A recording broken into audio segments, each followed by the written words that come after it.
Ano? Sabi ko sa inyo nakaraan umuwi ako. Puro bukid. Ngayon puro tanim na ng mais. Palibot. Ayan. Puro mais na pula yan. Ginagawang page hanggang doon. Makikita mo yung hanggang sa abot tanaw mo. Diba?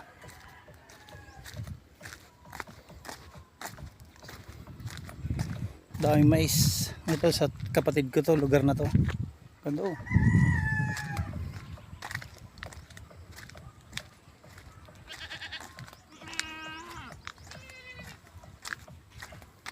Dami, puro maisan yan. Hanggang doon sa bukid, puntahan pa natin yung bundok na ginagawa yung sa amin. Yung flood control doon. Giniba nila yung bundok. Gumuho nung bumagyo. Kaya puntahan natin. Ayan, may bunga na yan. Oh. Pero kulay pula yan. Hindi yan puti. Pag kulay puti yan, pwede na ilaga dapat yan, pero hindi. Kulay pula.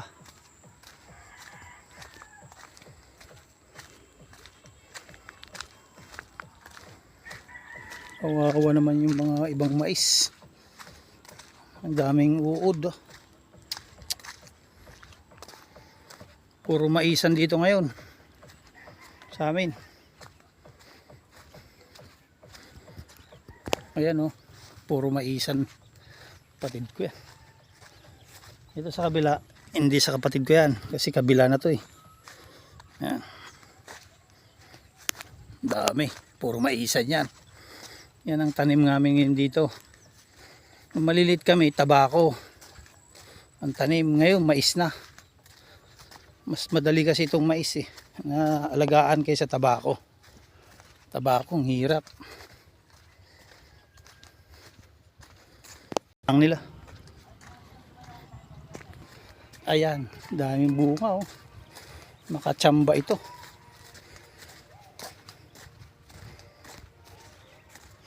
Ganyan ang ano dito sa amin. Pag na-harvest siya, makikita mo puro bukid na naman. Ngayon, puro mais oh. Magkabilang daanan.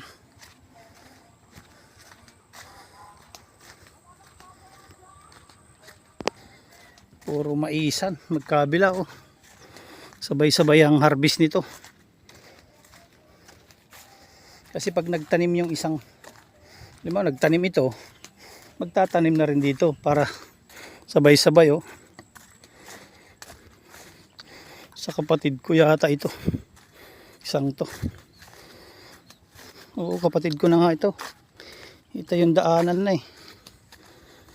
Ito yung mais naman ng kapatid ko dati na tsumamba. Ngayon pangit oh. Maliliit. Nagkasakit kasi siya eh. Kaya hindi niya naabunuhan oh. Kaya hindi maganda siya.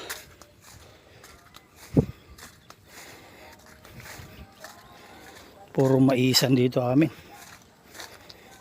Mukhang may Christmas party dyan ah. Oh.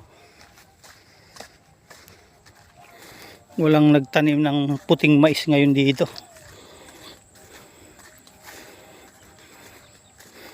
Dito mukhang tsumamba sa lugar na ito. Ayan. Ito yung lungboy namin, tignan ko. Ganito ang tanawin dito sa amin. Pagdating ng mga February, lahat yan, harvest na yan. Magkabila. February. Ma-harvest na to lahat. Kulay puti yan eh. Tingnan mo, kulay pula pala. Oh, yun oh. Kulay pula. Ginagawang page. Ayan. Kabila oh, kahit to, tsumamba to.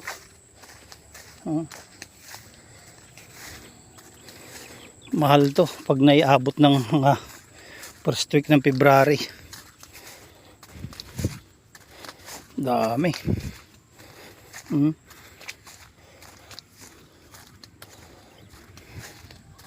Wala yung kapatid ko rito ah. Dito yung mga baka niyan, lalaki. Dami ng bungang kalamansi na naman oh. Kumpul-kumpul. Puta, huwag ka lumapit. Susuwag ka pa eh. Binibidyo nga kita eh. Ang lalaki mo eh. Ay, daming bunga ng patola. Kalamansi oh. Sarap akyatin. Kalamansi juice bukas. Maga punta ko rito, mag-harvest ako niyan.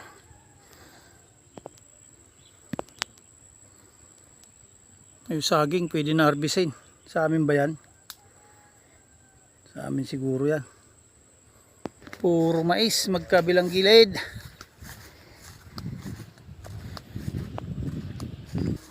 Ayun oh. Nakachamba yung mga kapatid ko dito. Sana nga kakaroon pa ng laman na malaki-laki. Yan kamais na yan. Malilit kami yan ang tinataniman namin ng pakwan, mais, mani, kamote. Ngayon puro mani, mais na. Saka yan oh. Ito sa kapatid ko to eh. Ang lawak ng mga kapatid ko tinataniman nila. Pag uwi ko, pag sakaling mag-migrate ako dito, mag-migrate eh.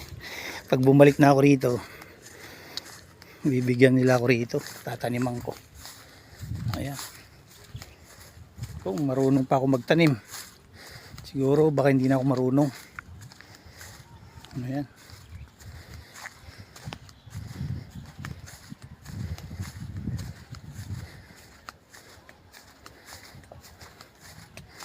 Ayan oh, maisan nung kapatid ko to. Kulang sa ano, abuno.